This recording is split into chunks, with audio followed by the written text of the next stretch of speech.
આપણે તમે જે પત્રની અંદર ઉલ્લેખ કર્યો છે કે અલગથી બજેટ પણ હોવું જોઈએ, તો એની ખાસ જરૂર કેમ પડી? કેમ કે અત્યારે સામાજિક ન્યાય અને અધિકારીતા વિભાગ છે જ, એને અલગથી બજેટ આપવામાં આવે જ છે.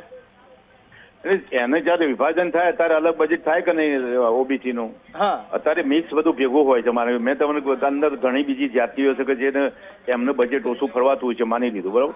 તો આની જયારે ઓબીસી નું અલગ બજેટ થાય, માનો કે તમે જો આદિજાતિનું અલગ કેન્દ્રની અંદર બી વિભાગ છે અને બીજા વિભાગ છે, માઇનોરિટીમાં કેટલાક રાજ્યોમાં વિભાગ છે, કેન્દ્રમાં બી વિભાગ છે, તો એમનું અલગ બજેટ ફાળવવામાં આવે છે, એવું ઓબીસી નું અલગ બજેટ પણ એક ફાળવવામાં આવે એવી અમારી માંગ છે.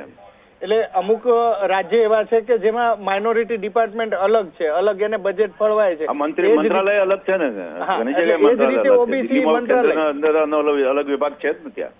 એ જ રીતે અલગથી ઓબીસી મંત્રાલયની તમારી આદિજાતિનો અલગ વિભાગ છે કે નહીં ત્યાં આગળ મંત્રી હોય છે કે નહીં?